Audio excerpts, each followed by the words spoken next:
While the Uchechukwu family, as Susan proudly considered them, was thriving in Lagos, Vera's life had taken a very different turn abroad. After leaving her babies that fateful day, Vera had indeed boarded a bus and left Lagos.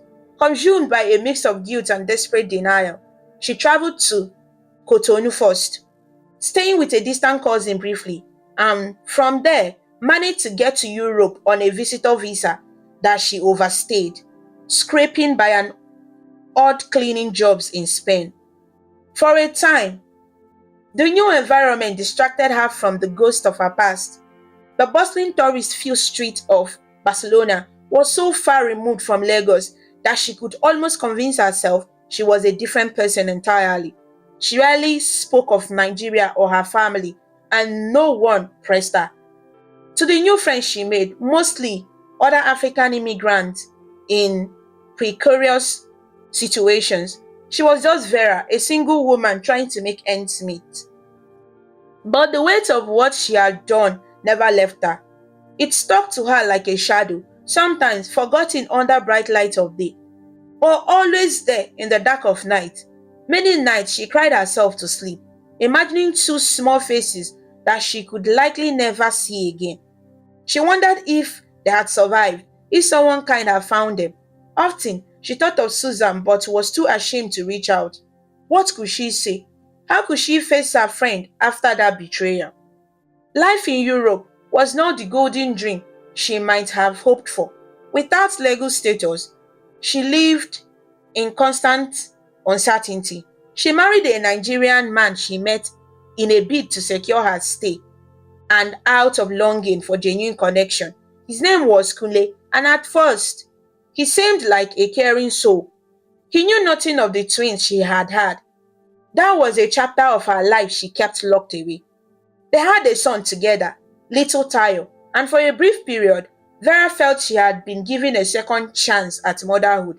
She doted on Tayo, pouring into him all the love she had withheld from David and Destiny, trying to redeem herself through the child. But her relationship with Kunle deteriorated when she lost her housekeeping job and money grew tight. Frustration led to fight, and Kunle eventually walked out, leaving Vera as a single mother in a foreign land. Struggling to raise Tayo, Vera cleaned houses and washed dishes in restaurants under the table. She faced discrimination, loneliness, and the constant fear of being caught by immigration. Times where she couldn't even parent, moving from couch to couch of acquaintances. As Tayo grew, he began to ask about Nigeria. Vera would tell him stories, carefully curated, nostalgic stories of Lagos, the taste of juicy mangoes from street vendors, the thunder of Yoruba drummers at weddings, the glow of the sunset over the lagoon, the lively banter of people that could turn strangers into family in minutes. She made Lagos sound like a place of wonder because in her heart, despite everything, it was home.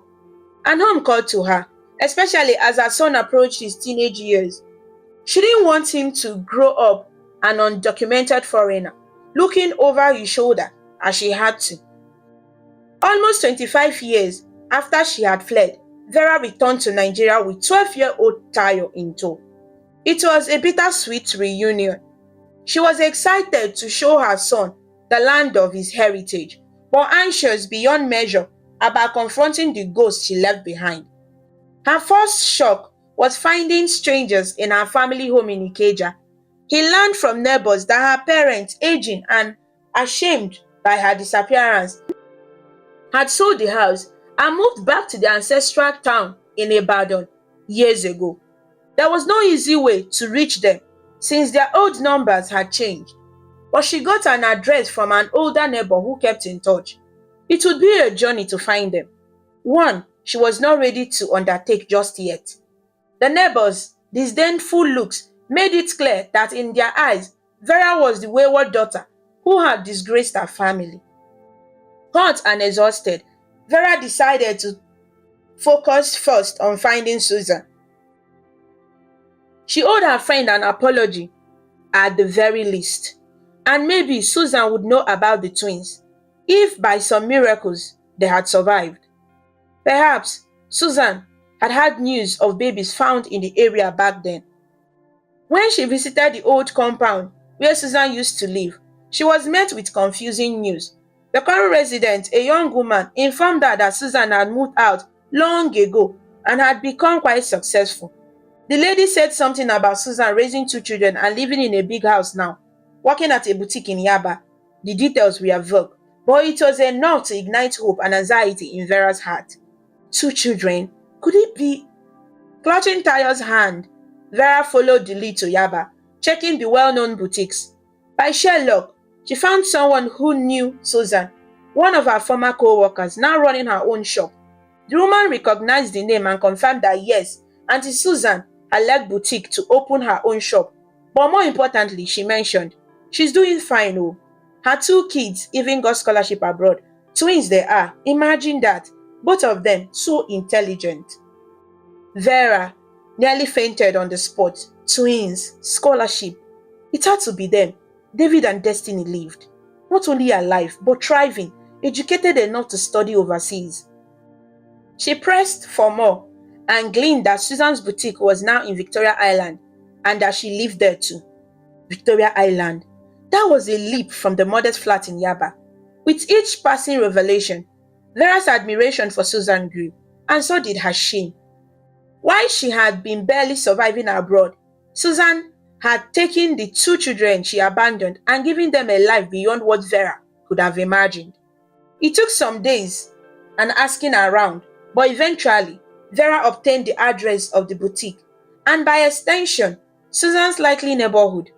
The day she planned to see her, she dressed in her best clothes, a simple but neat dress, and made sure Tayo was presentable.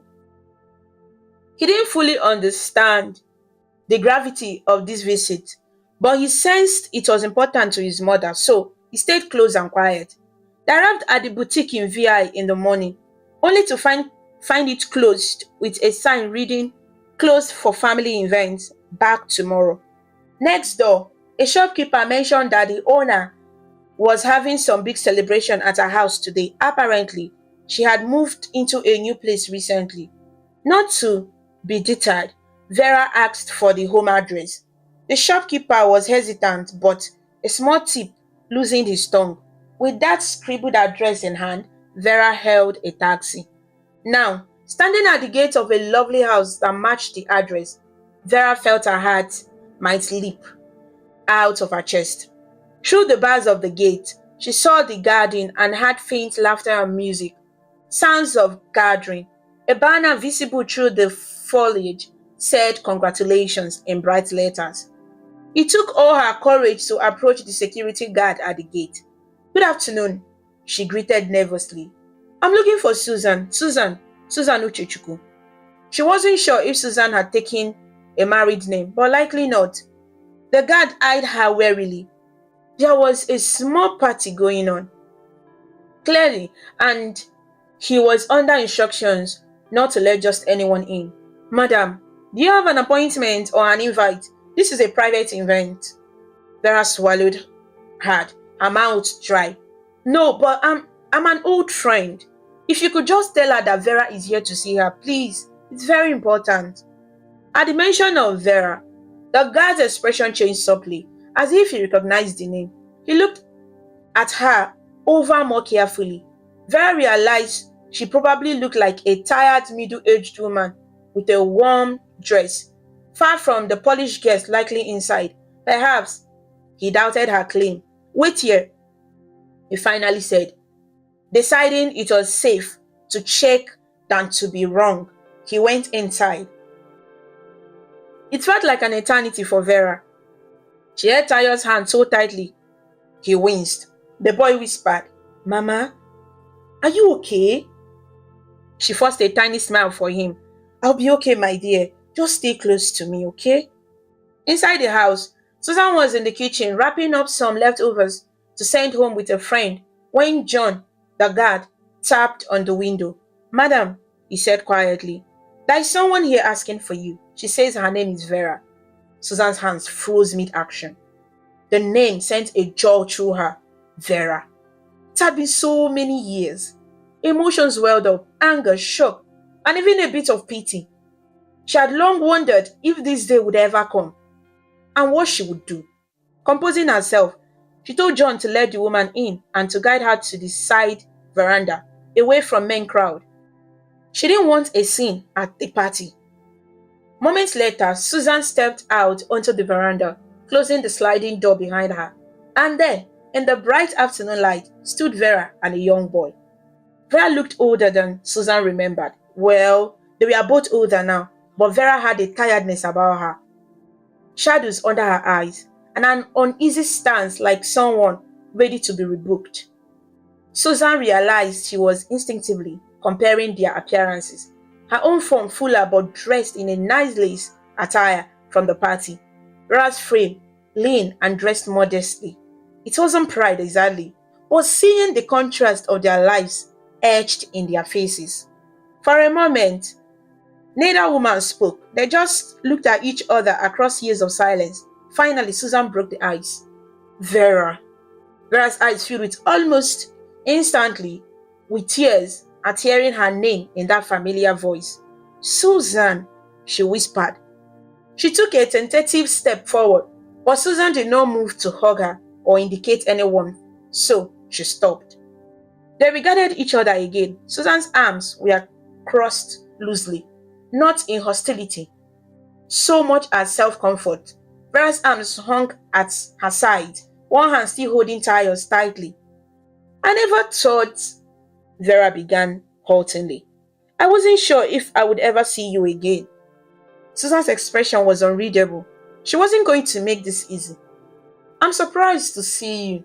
To be honest, Vera cleared her throat, testing salt as a tear slipped down. I came to say I'm sorry for everything. I have no excuse, Susan. What I did, her voice broke and more tears came. What I did was unforgivable. But I need to say it anyway. I'm sorry. The raw emotion in Vera's plea chipped a little at Susan's armor, but she remained outwardly calm. She had imagined this conversation many times, often with a lot more shouting, yet in this moment, she just felt tired and cautious. I don't think you came all this way after so long just to apologize, Susan said coldly. What is it you really want, Vera? Vera shook her head quietly. No, that's not. Yes, I wanted to apologize, but also. Her eyes flitted behind Susan towards the murmur of the party and perhaps the possibility of glimpsing her children. Also, I was hoping, praying to see the twins, to know them, if they. She couldn't bring herself to phrase it as a question, in case the answer was not what she hoped. They are alive, Susan answered, the unspoken query. They are fine, more than fine actually. You choose a fortuitous day to visit. We are celebrating them buying me this house. They are very successful. Relief and joy flashed across Vera's face. They are here? My children. They are here right now. Susan's jaw clenched at the phrase, my children. She stepped forward, voice low and firm. You lost the right to call them that the day you left them in the garbage like unwanted scraps. Vera flinched, as if slapped. I know, she said quickly. You're right. I forfeited that right. But it doesn't erase the fact that I gave birth to them. And not a day goes by I haven't regretted what I did. Susan sat Vera's face. Regret was there, undeniably. But regret alone couldn't wash away the past. Regret? She said softly. Doesn't change what happened. Do you have any idea what could have become of them if I hadn't found them? They could have died, Vera. 2 innocent newborns, dead because their mother was scared. At this, Vera broke down fully. The weight of that reality had never left her, and hearing it aloud was resurrecting. She covered her face, sobbing. I know. I can never forgive myself. I was so young, Susan. So scared. It doesn't excuse it, but please try to understand. I do understand, Susan interjected, her voice rising. I understand that I too was young, maybe not as young as you, but young enough to not have planned for any of this. Yet I stayed. I stepped up because someone had to. And thank God I did. Because those children are incredible. They have made something of themselves. Vera wiped her face, massacre smudging. Tayo edged closer to her, looking nervous in this adult's confrontation. Susan's eyes flicked to him. She realized this boy must be Vera's son too, from letter. He had Vera's eyes. I'm glad, Vera managed between her sobs. I'm so grateful to you, Susan. You have always been a better mother to them than I could ever be. I see that. I thank you. I didn't do it for you, Susan replied coldly. I did it for them. They deserved a chance. An awkward silence fell. Inside, someone called out, Susan, we need more drinks. It was Ada's voice. Susan held up a hand towards the sliding door in a 1-minute gesture.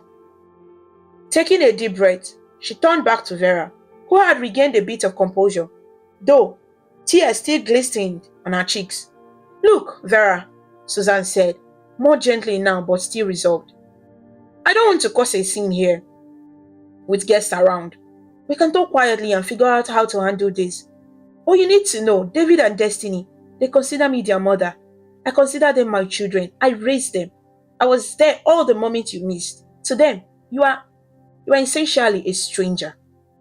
Every word, though calmly spoken, was like a spear in Vera's heart. She nodded slowly. I understand. I don't expect them to see me as their mother, or to love me or anything like that.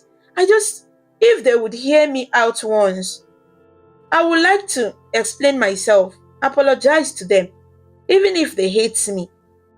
I can live with their hatred, just not their ignorance of why I wasn't there. Susan's eyes narrowed slightly. And what exactly would you tell them? That you love them but still left them? How do you explain that to a child in a way that doesn't mess them up? Vera was silent. It was clear she hadn't gotten that far in her planning. I don't know, she admitted quietly. Maybe it's selfish of me, but I needed to try. I have been punishing myself for so long, and I needed to see them once, even if from a distance. Susan studied Vera for a long moment. Despite her protective instinct, a part of her felt a glimmer of sympathy. Life had not been kind to Vera in many ways, and indeed, people do desperate things under pressure. She could acknowledge that even if she never condoned it. But her priority was David and Destiny. How would seeing Vera affect them? They were no longer children. They were 25 years old adults now. Perhaps they could handle it. But she didn't want to risk their happiness on a surprise reunion that could dredge up old pain or confusion. However, she also knew hiding Vera's arrival was not an option, especially with Ada and a few others around who knew the story. Better to control the narrative herself. Alright, she said finally. Wait here, I'll bring them. Vera's breath caught. Thank you, she said fervently. Susan held up a hand. Don't thank me yet. This may not go how you hope. Inside the house, Susan pulled David and Destiny aside from the gathering. Along with Ada for support, she informed them in a low voice that Vera had shown up. Both of them were stunned into silence, glancing at each other as if to confirm they had heard right. She wants to see you, to apologize, Susan explained. The question is, do you want to see her? If not, I will send her away. Destiny's face had gone pale. She's here? Now? Susan nodded. David put an arm around his sister instinctively. What do you think? He asked Destiny gently. It was clear he was processing it himself but concerned for her reaction. Destiny was quiet for a long moment. She had imagined meeting her biological mother before, but usually in distant, almost storybook ways, like if she ever found her in trouble and could rescue her, or just bumping into a stranger who turned out to be her. This confrontation at her celebratory party was jarring. I want to see her, Destiny said at last, determination growing in her eyes. I have things I want to see. David looked at his twin, reading her feelings as only someone deeply connected could. He nodded. Yeah, me too. Ada offered to come for moral support, but David shook his head. Thanks, Auntie Ada, but this will handle it. Susan felt both pride and protectiveness. She guided the twins to the veranda door. I'll be right inside if you need me, she assured them. She wasn't abandoning them to Vera's mercy, but she also sensed they needed to face this on their own terms as adults. Vera stood from the bench when she saw them approaching through the glass. Her heart pounded as the door slid open and they stepped out. She hadn't seen them since they were hours old. Now they were grown and so beautiful. She recognized the shape of Destiny's face, like hers when she was younger, and David's eyes were Tunde's unmistakably. Her babies, alive, successful, standing in front of her. It was a miracle and a penance all at once. For a moment, nobody spoke. Destiny and David took in the sight of the woman who had given birth to them. To them, she was indeed a stranger, familiar only from an old photograph Susan had kept from school days.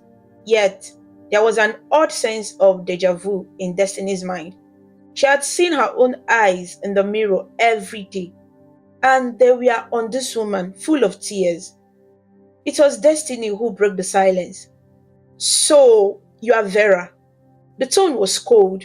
Vera felt a stab but expected no less. She nodded, finding it hard to speak under Destiny's steely gaze. Yes, I am. I'm your mother. She stopped herself as Destiny's expression hardened further. I mean, I gave birth to you.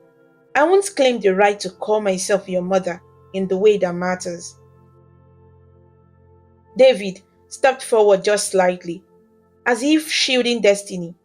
Why are you here now? He asked. His voice was calm, but had an undertone of controlled emotion. I came to tell you how sorry I am, Vera said softly, her eyes darting between them, drinking in their features. And to explain, if I can, though nothing truly justifies what I did. Sorry, Destiny echoed, a tremor in her voice, which she tried to mask with anger. You are sorry that you abandoned two newborns in the trash? Or sorry that we survived and grew up without you? Vera winced.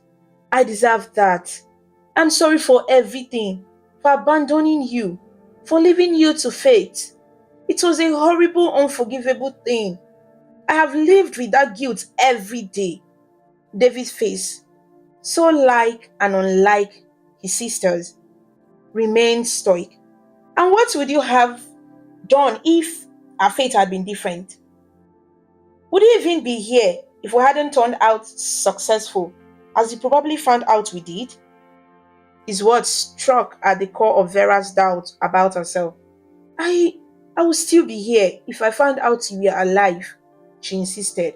Though in truth, she wasn't sure she would have had the courage if they were not doing well. But she have dared disrupt their lives if they were struggling. Or would shame have kept her away? She liked to think she would still seek them out, but David's implication that it seemed opportunistic wasn't lost on her. I didn't come to ask anything of you, Vera continued quickly. I don't want money or even a relationship if you don't want that. I just needed to ease you, to beg for your forgiveness, even if you won't give it.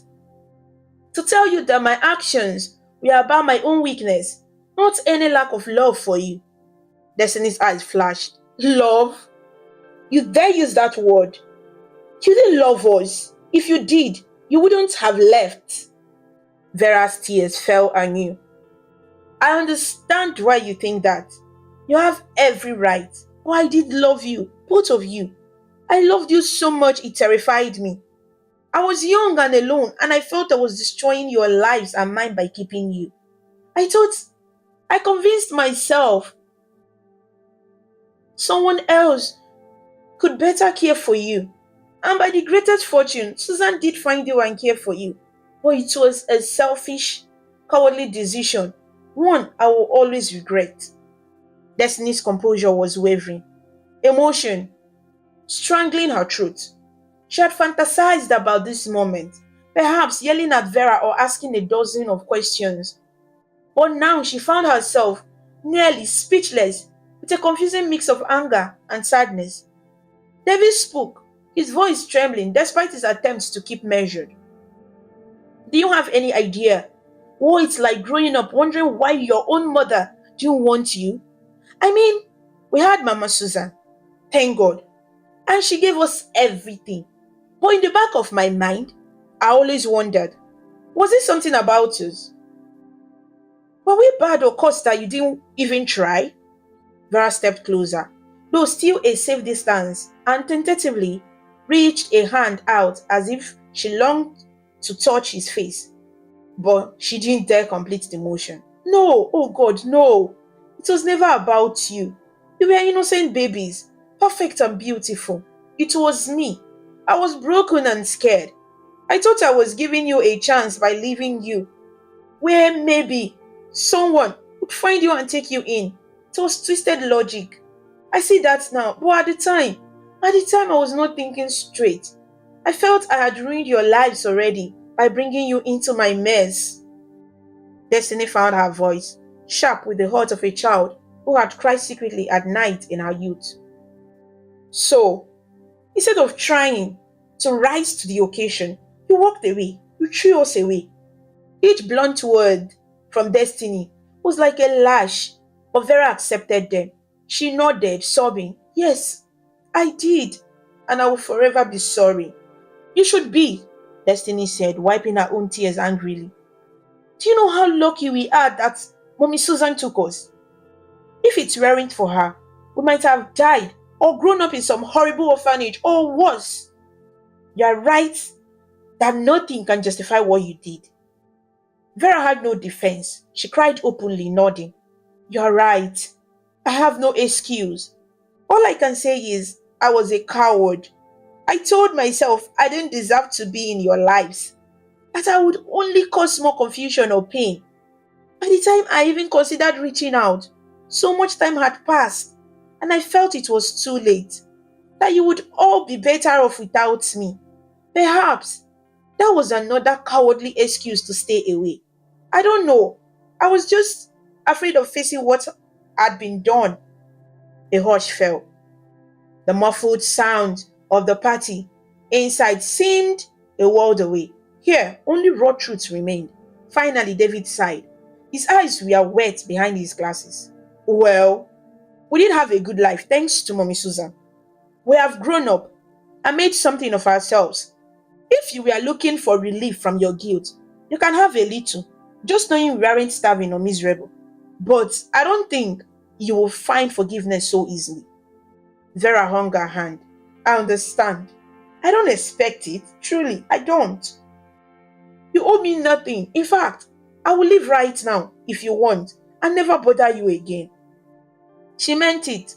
Just seeing them and hearing them, even in anger, was oddly cathartic. They were alive and whole, and that burden at least could ease. She had done nothing to earn involvement in their future and wouldn't fight if they wanted her gone. But Destiny, who had been glaring a moment before, now looked uncertain. She glanced at David again, a silent conversation passing in a look. The twins could communicate volumes without words, as they always had.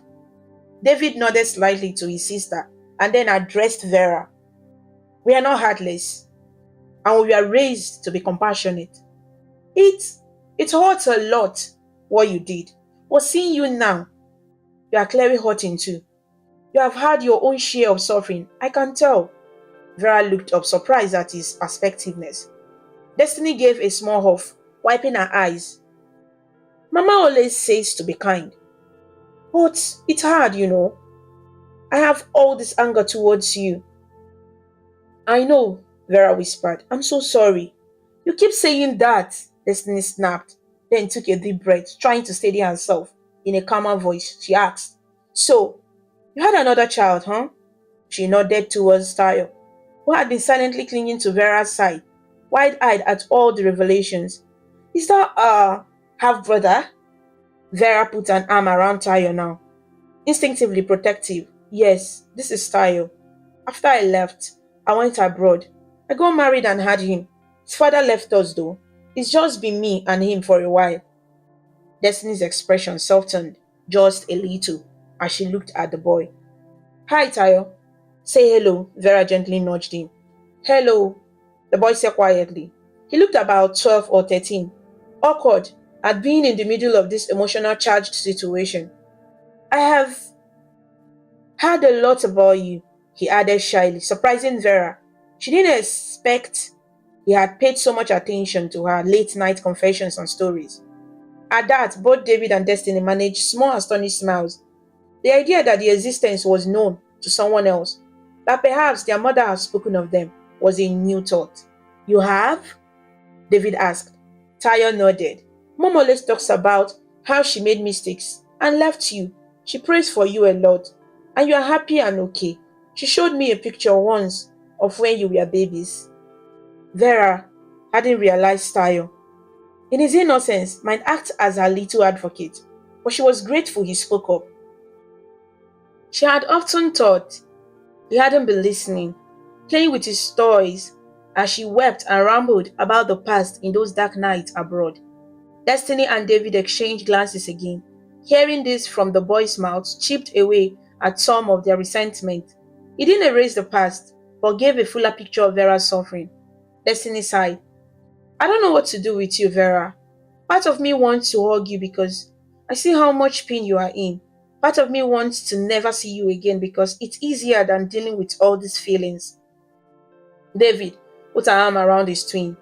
We don't have to decide anything permanent today. This is a lot for all of us. He looked at Vera then. We weren't expecting you to show up, especially not today of all days. It's like this day was about celebrating what we have achieved. But now it's also about facing where we came from. It's a bit overwhelming. Vera nodded, wiping her face. I'm sorry, she said again. I truly didn't even know there was an event. I would have come on a quiet day, but I only just learned where Susan lived and I was eager. Destiny managed a weak chuckle. Our mama's proper name is Susan, but to us she's just mama or mom. Vera offered a tiny sad smile. I'm glad. She deserves that title. David cleared his throat. Look, it's probably best you leave for now. We need to process all this. And this party, it's not the right time to integrate you into our life or whatever. But maybe we can talk again in a calmer setting. Destiny looked at her brother, somewhat surprised at the olive branch. He shrugged slightly. We'll regret it if we don't at least hear her out more later. Maybe not today, Des. She's like it or not, our blood. The pragmatic part of David's mind reasoned that completely rejecting Vera would bring only bitterness, and their lives had been too blessed to harbor such poison indefinitely. Destiny took a deep breath, then nodded. She looked at Vera. I'm not promising I will ever be able to fully forgive or have a normal relationship, but I think I would like to meet you again, maybe without so much drama and people around. Hope sparkled in Vera's eyes, even as they reddened from crying. Anytime, anywhere, I would be so grateful just for the chance, even if it's just to answer your questions or a few medical history forms, she added self-deprecating, trying to inject a bit of humor. Whatever you want from me, if anything, I will do it. Her humility, an almost servile tone, made Destiny uncomfortable. She realized she didn't actually want to see this woman grovel. It was more satisfying in her imagination than in reality. In person, it just felt sad. Okay, Destiny said quietly. We'll be in touch. How can we reach you?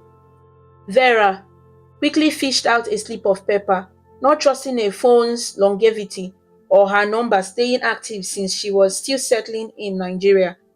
She had written her new local number and an email and the address of a distant relative she was staying with. She handed it to Destiny, who took it gingerly. "We will call," David assured. "But give us some time," Vera nodded. "Of course, take all the time you need. And thank you for even listening to me this much." She then looked towards the house. "Please also thank Susan for me. I will want to speak to her properly, but I know today she's busy and—" Destiny cut in gently. "We'll talk to Mama. She'll probably want to speak with you when she's ready." It was clear Susan had intentionally allowed the twins to lead this interaction. Vera silently thanked her friend for that grace. Realizing it was time to go, Vera looked at them one last time. On impulse, she turned to her purse and pulled something out, two small objects. She stepped forward cautiously and offered one to each twin.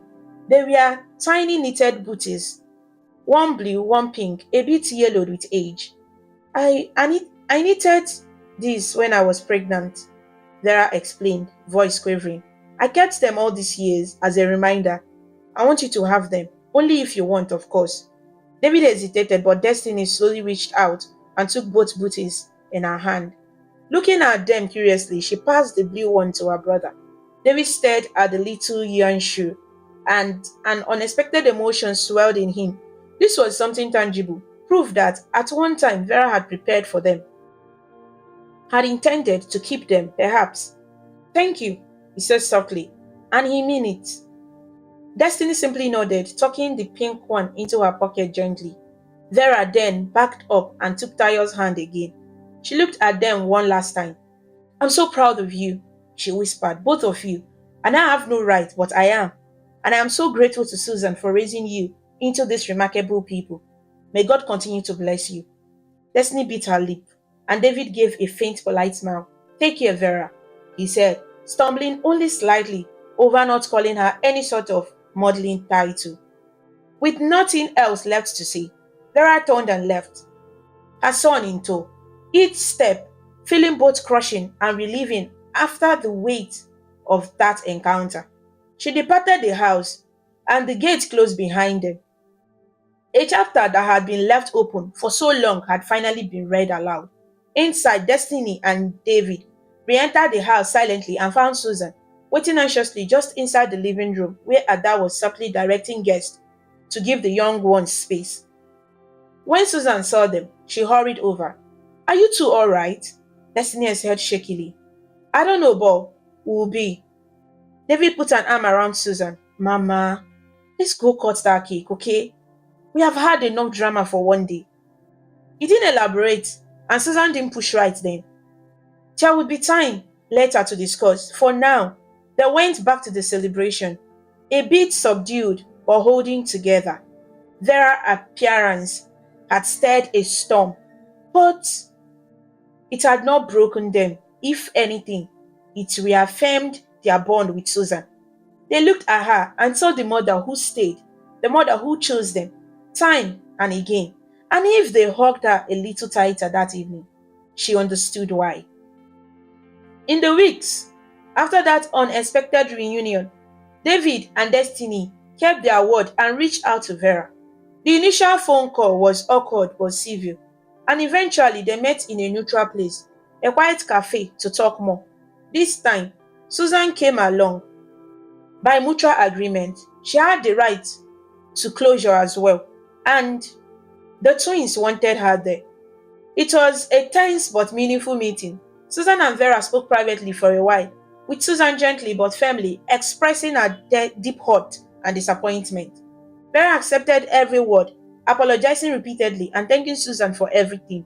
Eventually, Susan, who never intended to hold a lifelong grudge, forgave her in her own way. She touched Vera's shoulder and said, "What is done is done. Just be better from now on." The twins learned more about Vera's life story, which was both sobering and enlightening. Knowing that her journey had been far from easy helped them release some of their anger. They didn't excuse what she did, but they began to understand the flawed, desperate person behind the act. A conscious relationship developed, not mother and children, exactly more like distant relatives who found a connection. The twins didn't call her mom. That title remained Susan's alone in their heart. But they did call her Auntie Vera, or sometimes just Vera. She became something like an aunt or family friend to them gradually. Vera, for her part, was grateful for any scraps of relationship. She enjoyed hearing about their work and lives, and she introduced them to Tayo properly. The young boy delighted to have older siblings, bonded with them quickly in a hero worship sort of way. Over the next few years, the once painful, broken family knitted itself into a unique but functional shape. Vera remained living on the outskirts of Lagos in modest circumstances, but David quietly helped Tayo enroll in a good school and even took him on as an intern in his company during holidays, giving the boy guidance and opportunities. Destiny spent time with Vera on occasion, taking her to art galleries or out for lunch, sharing pieces of her life in Canada and Nigeria. It was not the kind of warm, picture perfect family affair one sees in movies. There were still unresolved emotion at times and a certain careful distance, but it was much better than the cold silence and mystery that had reigned before. The story of Vera and Susan and the twins became somewhat known in their community thanks to a nosy auntie or two and a newspaper story that hinted at it. People marveled at the twist of fate. Many saw Susan as a hero, and she modestly deflected such praise, though the twins loudly agreed that she was their hero. Vera humbly accepted her role as the example of what not to do, even speaking in a few church gatherings and community youth meetings, arranged by Susan actually, about the consequences of teen pregnancy and the importance of not succumbing to fear. If her mistakes could prevent even one girl from doing something similar, she felt it was worth sharing her shame. Meanwhile, David expanded his tech business across Africa as planned. He became quite a successful entrepreneur, employing many and giving back through free coding classes for youth in Lagos. Destiny flourished as an architect, designing not just luxury buildings but also spearheading a project for affordable housing in poorer areas of Lagos, wanting a legacy to include improving life for others. They both carried with them the values instilled by Susan: compassion, generosity, and hard work. And yes, they also carried the lessons of Vera's life: the importance of responsibility and forgiveness. In time, both siblings found love. Destiny met Kunle, a different Kunle, coincidentally the photographer mentioned earlier, and they married in a beautiful ceremony by the beach. Destiny designed her own wedding dress and the event space decor. Susan walked her down the aisle since Destiny felt it's right that the woman who raised her give her away. Vera was a guest at the wedding, content to quietly watch from a pew as Susan took the spotlight as mother of the bride. A year later, David married Bola, the kind-hearted lawyer he had introduced to the family some time back. It was another joyous celebration. This time, David had both Susan and Vera on his arms. When it came to the mother-son dance, a gesture that moved Vera to tears and even got Susan misty-eyed. Bola's family, hearing the whole history, had been amazed but accepting. After all, in Nigeria, extended families are complex anyway. As time passed, grandchildren arrived. Destiny had two boys. David had a girl. Susan reveled in being a grandmother, spoiling the kids with treats and stories. She often visited the twins abroad when invited, though she preferred them coming home to Nigeria when her heart was. Vera was a grandmother too, though the children saw her as more of a grandma figure they visited occasionally, and to her credit, Vera managed to improve her life gradually, taking night classes to finish her secondary education and even a diploma in catering, which she used to start a small business making snacks and cakes to sell. It gave her some financial stability beyond what her children insisted on giving her. The city of Lagos, ever evolving, never forgot the tale entirely. The neighborhood in Ikeja, where it all began, would gossip from time to time. Ah, that's Adewale's daughter. Can you imagine how it turned out? The twins are big people now. See as God works. Mr. Adewale, who had reconciled somewhat with Vera after she begged forgiveness, and seeing how well his grandchildren turned out softened him, was sometimes chided by peers for his past harshness. He lived his final years in a mix of pride and regret, but the twins did visit him, and their grandmother occasionally, bridging that gap too. One sunny afternoon in Victoria Island, the garden of the house the twins bought, Susan sat under a mango tree watching her grandchildren play. She was in her 70s now, still healthy but walking a little slower. The twins were both visiting from abroad with their families. A rare treat to have everyone together. Laughter and the sound of children's feet on the grass echoed. Vera was there too, having been invited by Destiny.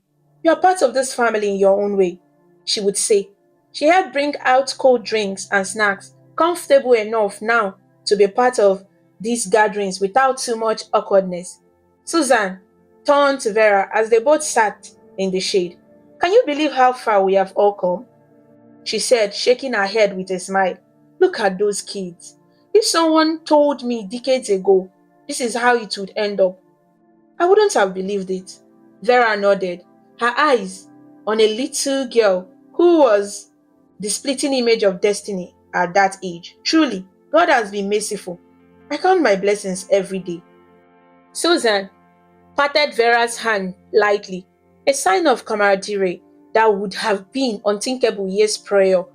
I think we did all right, you and me, she said. Vera gave her a surprised look. Me? I hardly did anything. You did everything. No, Susan insisted kindly. You gave birth to them, and when the time came, you humbled yourself and came back. That took courage too. It completed the circle. I think it healed something in them, meeting you, and maybe in you as well. Vera felt tears, but they were gentle ones. You're a generous soul, Susan. Always have been. I can never thank you enough. Stop that, Susan said with a playful roll of her eyes. We are way past the point of thanks. Let's just enjoy the harvest of what we sowed. In the golden afternoon light, the group eventually gathered for a big family photo. Susan and the Saint are holding her newest grandbaby, flanked by Destiny and David and their spouses and kids. Ada, who was visiting too, stood by Susan's side with pride. Vera lingered at the edge, not wanting to intrude, but David beckoned her in. She ended up standing a step aside, not front and center, but there, part of the frame. The camera captured a moment of unity and love born out of past mistakes and extraordinary acts of kindness. It was a testament that life could be unpredictable and harsh, but also forgiving and beautiful. In the end, the story of Vera, Susan, David, and Destiny became a sort of modern folktale in their community. A story told to impart lessons that a single mistake need not define one's whole life, that family can be found in unexpected ways, that it's never too late to seek forgiveness, and that love, steady, sacrificial love, can truly conquer the greatest of odds. And as for the twins, they never forgot where they came from. They made sure their children knew the story of their birth, not to scare them, but to teach them about gratitude and compassion. It was a story with many sorrows, yes, but ultimately with a hopeful, happy ending. Each character had a second chance at life. Vera found redemption and a relationship with her children. Susan saw the children she raised grow into everything she dreamed and more. And David and Destiny, once left with nothing, gained not only success but a big, loving, if unconventional family. Lagos, city of hustle and heart, carried on buzzing with life. New dramas, new joys, everyday miracles happening in the sprawling metropolis. But for one family, it would always hold the memory of a warm afternoon that changed their course, and the many afternoons after that proved healing is possible. In their hearts and in their home, the lesson endured. Family is not just who shares your blood, but who shares your burdens and your dreams. Love is not just in words, but in actions over years. And no matter how dark a night may be, a new day can bring unimaginable light. Many years later, a young girl in Ikeja listened wide-eyed at her teacher as he told the story to their class. The teacher recounted the tale of two mothers, one by birth, one by fate, and the two children caught in between. She spoke of mistakes and forgiveness, of her friend's unwavering love, and of the remarkable outcomes that compassion can yield. That young girl went home and repeated the story to her parents over dinner. It made them all reflect on the values of forgiveness and kindness. The story of Vera and Susan had indeed become part of Lagos law, a reminder passed on to the next generation. It ensured that though the individuals might one day pass on, the lessons learned from their lives would guide others. And so, the legacy lived on, not in sorrow or shame, but in the inspiration to be better, to love more generously, and to never lose hope in the possibility of redemption and second chances. Thank you so much for watching this amazing story about Susan, Vera, and the twins on African Stories by V. If you liked it and felt inspired with your journey, please show your support by clicking the like button, sharing with your friends, and leaving a comment below. To see more interesting stories and learn about different cultures, subscribe to African Stories by V, and do not forget to ring the notification bell so you never miss a new story. Your support means a lot and helps us bring more stories to you. Until we meet again, stay connected, stay inspired, and keep smiling.